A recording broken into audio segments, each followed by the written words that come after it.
Hi, Lee Phillips here. I want to talk to you about prepaying a funeral. Sounds a little weird, but it is actually a pretty good deal, particularly if you know somebody's going to die.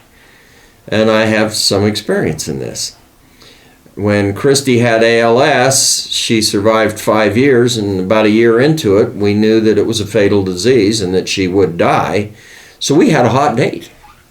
And we went down to the mortuary and we picked out all of the coffins and the flowers and everything else and prepaid it.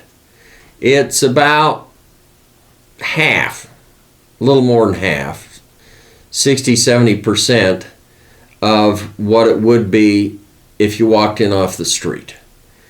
And it was actually kind of nice. When Christy did die, I just picked up the phone and said, we need to get your help from the mortuary. And they said, no problem. And everything was taken care of. I had no decisions to make, basically. Had to bring some clothes down and that sort of thing, but that was it.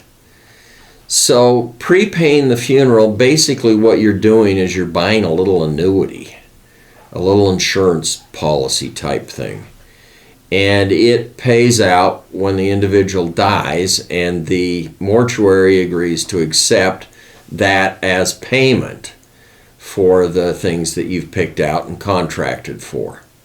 So I would highly encourage you to go down and prepay your funeral. Now, I wouldn't encourage a 30-year-old to do it, but somebody in their 60s and 70s, I would certainly say, yeah, it's probably a good thing to do. So prepaying the funerals, I haven't heard of any big problems with it.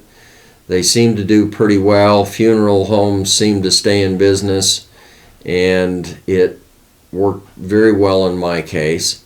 So it's something you could certainly consider. You'll get the ads in the mail every once in a while when you hit 60 or 65 or 70 or whenever it is, and go ahead and respond to one of them. See what they're doing, and they will come in and they will sell you the plan, and you'll pick out the stuff, and then it's finished. But it prevents the family from going in, and the salesman from saying, oh, you really want to take care of Mother, don't you? You know, Mother would have. If you really want to respect her, you need the more expensive coffin. And at that point you can say, no, Mother picked this one out. And this is the one she wanted. So it prevents the family from having to go through that sort of sales pitch as well. I'd highly recommend it. Lee Phillips talking on prepaying your funeral expenses.